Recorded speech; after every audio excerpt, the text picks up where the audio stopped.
Regresamos con argumentos, seguimos conversando con el internacionalista Luis Angarita. Vamos a revisar el portal de noticias de CGTN en español, donde están claras las sanciones o las acciones que ha tomado el gobierno de China hacia Taiwán. Titula lo siguiente, lo vemos ahora de Europa Press: China suspende la importación de cítricos y 2 tipos de pescado desde Taiwán y prohíbe exportar arena a la isla. Las autoridades de China anunciaron este miércoles la suspensión de la importación de cítricos, así como la cancelación de la exportación de arena en medio del repunte de las tensiones por la visita a la isla por parte de la presidenta de la Cámara de Representantes de Estados Unidos, Nancy Pelosi. La Administración General de Aduanas ha indicado en un comunicado publicado en su página web que la suspensión de importación también afectará a las frutas. Y bueno, tras estos anuncios, también a través de las redes sociales se han venido compartiendo algunos comentarios y reacciones por parte de los tuiteros. Acá tenemos una caricatura, Luis, te invito para que la veas. Es una provocación, lo que quiere decir esta caricatura, no una provocación de Estados Unidos a China, lo compartió un usuario en las redes sociales, y ahora Taiwán debe asumir las consecuencias. Nancy Pelosi se va, continúa en su gira, regresará a Estados Unidos, pero quedan nuevamente tensiones entre Taiwán y China. Sí, también debemos entender que estas provocaciones y estas retaliaciones a Taiwán son sobre todo en el tema simbólico. Por ejemplo, todas estas prácticas militares que se van a realizar, estos sobrevuelos, al final terminan siendo como una especie de amenaza y nunca esperemos que vaya a alcanzar un ataque militar o una invasión en defensa de esta unidad territorial que pretende Pekín. Que esperemos que así sea, ya que un nuevo conflicto pues en estos momentos no sería adecuado, ¿no? Vamos ahora a revisar hacia Venezuela la política exterior de Estados Unidos, como hemos revisado en otros programas. Pues en estos momentos de crisis energética, justamente producidos por ese conflicto entre Rusia y Ucrania, Venezuela nuevamente vuelve a tomar renombre en el panorama internacional por sus recursos energéticos. El tema de los acuerdos, de las negociaciones que son necesarias de parte de Estados Unidos hacia Venezuela o de ambas partes para poder reactivar este tema y que Venezuela vuelva al mercado energético mundial que hace falta. Y en este panorama que estamos viviendo, ¿hay la suficiente atención desde Estados Unidos para abordar este tema con países como Venezuela sancionados o con Irán, que también es un importante productor? Bueno, las conversaciones han venido ocurriendo, los anuncios se han venido dando, lo escuchamos por ejemplo del presidente francés, que le importa a Europa y al mundo que todos los países petroleros activen su producción, que aumenten producción. Eso incluye, por supuesto, a Irán y a Venezuela.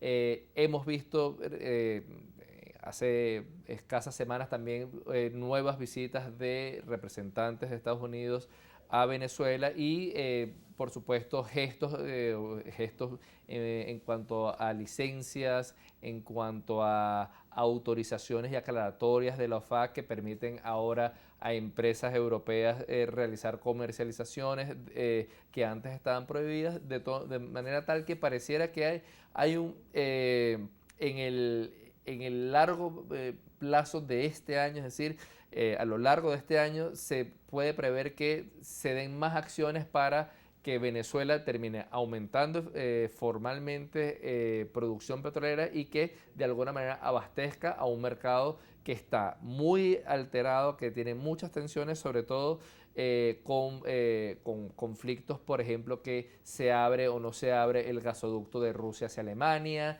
si Europa va por fin lograr el bloqueo energético para el mes de diciembre, cómo va a enfrentar Europa el invierno y todos esos tipos de consideraciones. Ahora, Luis, en el bloque anterior estábamos hablando del papel de Estados Unidos en el escenario mundial. Ahora quisiera preguntarte particularmente cómo es ese papel ahora de Estados Unidos, particularmente en el continente latinoamericano, un continente que ha venido dando un giro hacia la izquierda con las elecciones que se han venido realizando en algunos países de Latinoamérica y las próximas que también están en el calendario, como por ejemplo en el caso de Brasil, donde podría el expresidente Luis Ignacio Lula da Silva volver al poder, otro país de izquierda en América Latina. Eso también implica que Estados Unidos deba revisar su política hacia Latinoamérica, entender que ha cambiado?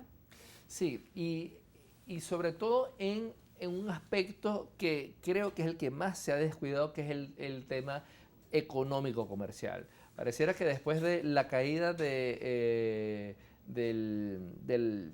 muro de Berlín y el fin de la Guerra Fría, Estados Unidos dio por sentada la seguridad hemisférica, entendiendo que la democracia era el símbolo de todos los países del continente. Ahora, pareciera que esa desatención volcó la mirada al resto del mundo, el comercio hacia el Pacífico, las relaciones políticas hacia el Atlántico, y vemos hoy que esta expansión, sobre todo de China hacia el continente, lo hace ser uno de los principales competidores, y pareciera que ahora América Latina será un terreno de competencia, sobre todo comercial y tecnológico para Estados Unidos. Incluso veíamos que en la reciente reunión de los BRICS fue invitada Argentina. El presidente Alberto Fernández dio una locución hablando de la importancia de las relaciones estratégicas entre el continente latinoamericano con países miembros de los BRICS como China, India, Rusia.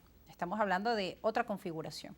Sí. Ya para cerrar. Sí, y sobre todo porque lo que caracteriza a estas economías es, por supuesto, su reciente crecimiento, por ser economías emergentes que empiezan a tener un peso económico, un peso financiero importante para los mercados, y que van a tener peso propio. Una de las visiones que alerta, por ejemplo, al Fondo Monetario Internacional es la capacidad, por ejemplo, del yuan chino de llegar a generar un sistema paralelo de pagos que de alguna manera alteren las reglas de juego de lo que es el comercio internacional y su sistema de pagos. Luis, gracias por estar con nosotros. Lamentablemente, pues ya nos informan que se nos acabó el tiempo, pero hemos pasado revista a diferentes temas de la actualidad política internacional. Gracias por estar con nosotros. Buenas tardes.